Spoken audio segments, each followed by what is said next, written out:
जय श्री कृष्ण, राधे कृष्ण। ओम नमो भगवते वासुदेव।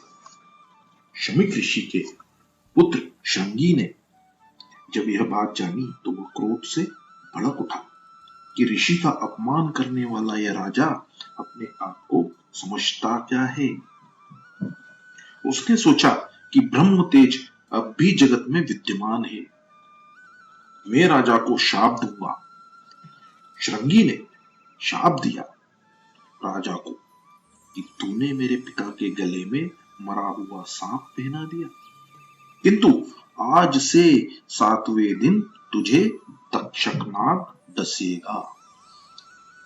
परीक्षित ने अपने सिर से मुकुट उतारा तो तुरंत उसे अपनी भयंकर भूल का भान हुआ। मैंने आज पाप किया। मैंने मति भ्रष्ट होकर ऋषि का अपमान किया।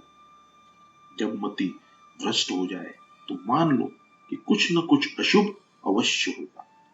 पाप हो जाए तो उसका विचार करके अपने शरीर को सजा दो। भोजन करने से पहले सोच लो कि मेरे हाथों से कुछ पाप तो नहीं हो गया है। जिस दिन पाप हुआ हो उस दिन अनशन करो, तो फिर कभी पाप नहीं होगा। धन्य है परीक्षित राजा, उसने जीवन में एक ही बार पाप किया था, किंतु पाप हो जाने के बाद उसने पानी तक नहीं पिया। ऋषि कुमारों द्वारा दिए गए शाप की बात सुनकर उसने सोचा कि अच्छा ही हुआ कि मुझे मेरे पापों की सजा मिल गई। परीक्षित सोचते हैं कि मैं संसार के विषय सुखों में फंस गया था, अतः मुझे सावधान करने के लिए ही प्रभु ने मुझ पर यह कृपा की है। मुझे अगर शाप न मिलता तो मैं भला कब वैराग्य धारण करता। मेरे लिए प्रभु ने शापावतार धारण किया है। मृत्यु सिर पर मंडरा रही है। ऐसा सोचते रहोगे तो पाप नहीं होगा। परीक्षित ने ग्रह त्याग किया और वे गंगा तट पर आए। उन्होंने गंगा स्नान किया और यह निश्चय किया कि अन्न जल का त्याग करके अब प्रायश्चित व्रत करूंगा। बड़े बड़े ऋषियों ने यह बात सुनी तो बिना बिलाए ही वे राजा से मिलने आ गए। उन्होंने सोचा कि परीक्षित अब राजा नहीं, राजर्षि बन गए हैं। राजा के विलासी जीवन का अब अंत हुआ है। राजा का जीवन अब बदल गया है और इसके लिए वे सभी राजा परीक्षित से मिलने आए। परीक्षित ने खड़े होकर सभी को प्रणाम करके उनकी पूजा की। राजा ने अपने पाप की बात उन ऋषियों को बतला दी। वैसे तो सभी लोग पाप को छिपाते हैं और अपने पुण्यों की बातें सभी के सामने प्रकट करते हैं। पाप को छुपाओ मत और पुण्य को प्रकट मत करो। समाज के सामने पाप स्वीकारने से पाप करने की आदत छूट जाती है। राजा परीक्षित ने कहा कि मैंने पवित्र संत के गले में मरा हुआ सांप पहना दिया। मैं अधम हूं, मेरा उद्धार कीजिए। मैंने सुना है कि पापी को यमदूत मारते पीटते ले जाते हैं। मेरा मरण सुधरे ऐसा कोई उपाय बतलाएं। मुझे डर लगता है। मैंने मरने की अभी तक कोई तैयारी नहीं की है।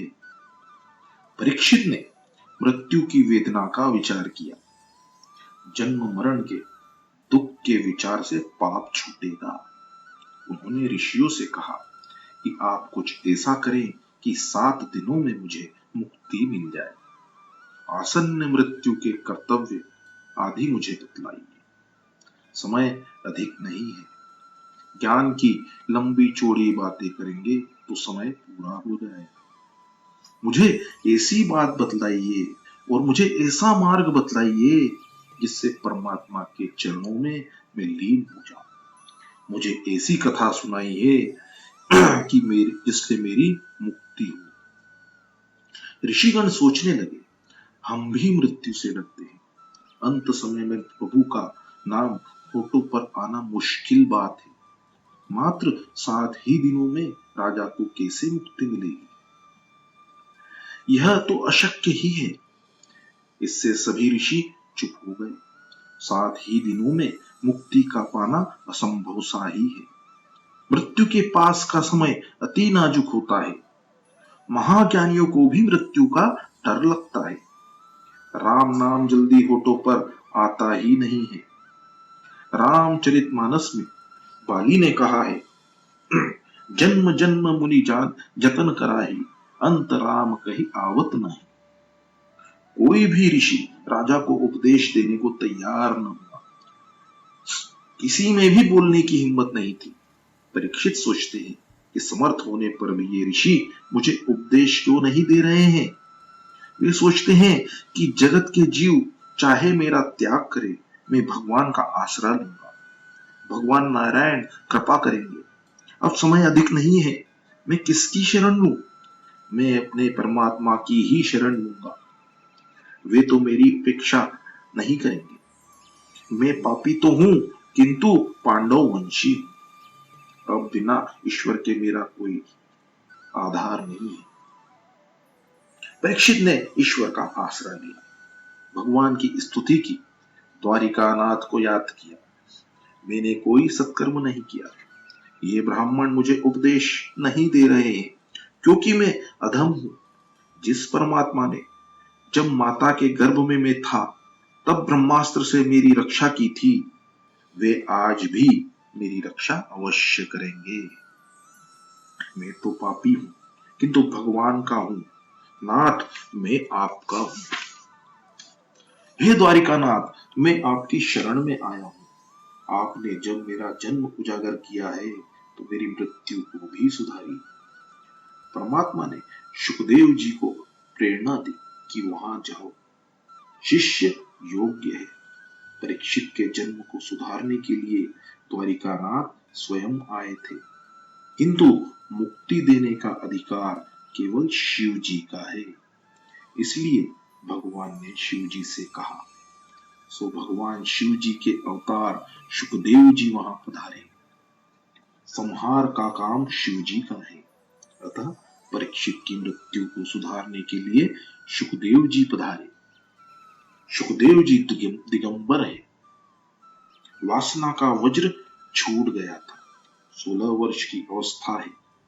कमर पर न मेखला है और न ही लंगोटी। आजान बाहु है। वक्ष स्थल विशाल है। दृष्टि नासिका के अग्रभाग पर स्थित है। मुख पर बालों की लट बिखरी हुई है। वर्ण कृष्ण की भांति श्याम है और तेजस्वी भी है। सुखदेव जी पर बालक धूल उड़ा रहे थे। नागा बाबा चला, नागा बाबा चला, किंतु सुखदेव जी मानो यह सब जानते ही नहीं।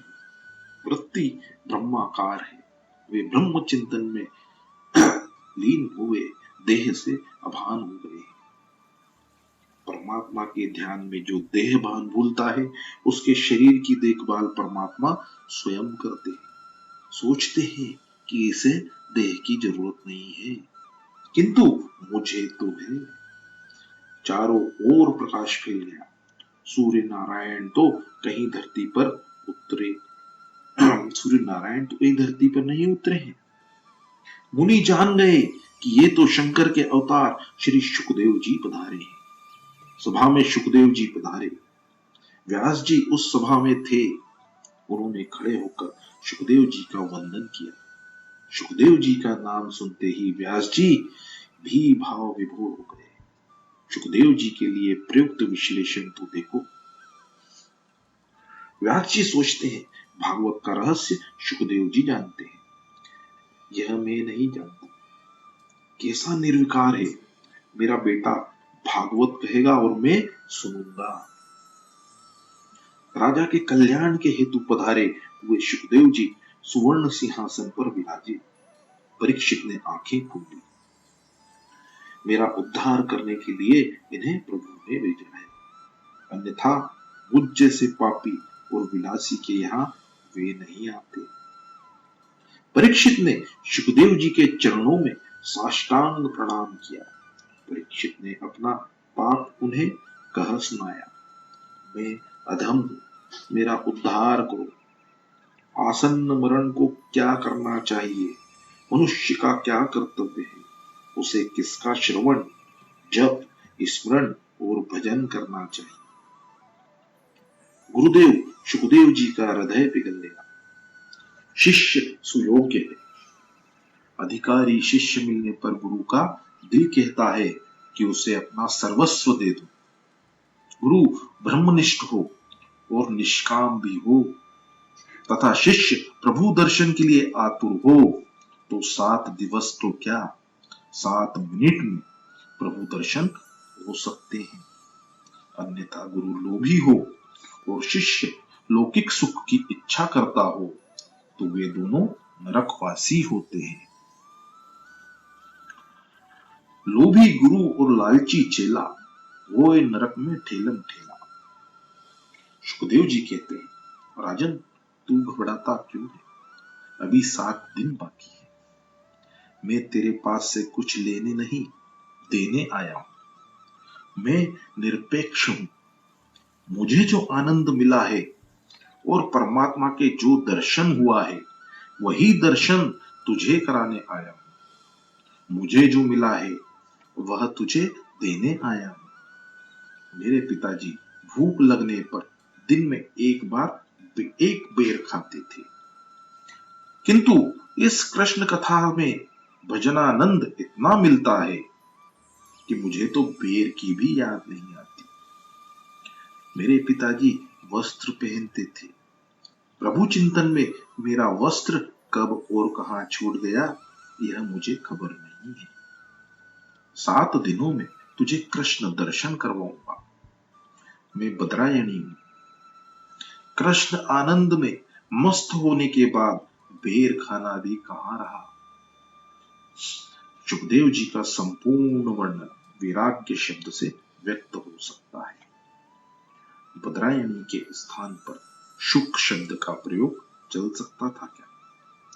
भागवत में एक भी शब्द का प्रयोग निरर्थक नहीं है। सुखदेव जी के वैराग्य को दिखलाने के लिए ही इसका प्रयोग किया गया। सुखदेव जी बदरायण व्यास जी के पुत्र हैं। व्यास जी का तप और वैराग्य कैसा था? व्यास जी सारा दिन जप तप किया करते थे और भूख लगने पर सारे दिन में केवल एक बेर खाते थे, केवल बेर का ही आहार करते थे। अतः वे बदरायण कहलाए। ऐसे बदरायण के सुखदेव जी पुत्र हैं। जिसमें खूब ज्ञान वैराग्य हो वह दूसरे को सुधार सकता है। सुखदेव जी में वे दोनों पूर्णतः थे। आज के सुधारक में त्याग और संयम दिखाई ही नहीं देता। वह दूसरों को क्या सुधारेगा? मनुष्य पहले अपने आप को ही सुधारने का प्रयत्न करे। राजन, जो समय बीत गया उसका स्मरण मत करो, भविष्य का भी विचार मत करो, सिर्फ वर्तमान को सुधारो। 7 दिन बाकी रहे हैं। मेरे नारायण का स्मरण करो, तुम्हारा जीवन अवश्य उजागर होगा। लौकिक रस के भोगी को प्रेम रस नहीं मिलता, भक्ति रस भी नहीं मिलता। जिसने काम का त्याग किया है वही रसिक है। जगत का रस कटु है, प्रेम रस ही मधुर है। जो इंद्रियों के अधीन होता है उसे काल पकाता है। भागवत का वक्ता सुखदेव जी जैसा ही होना चाहिए। जय श्री कृष्ण, राधे कृष्ण, हरे राम राम राम हरे हरे, हरे कृष्ण कृष्ण कृष्ण हरे हरे। प्रथम स्कंद समाप्त हुआ। अब हम आगे द्वितीय स्कंद की ओर बढ़ते हैं। जय श्री कृष्ण, राधे कृष्ण, ओम नमो भगवते वासुदेवाय।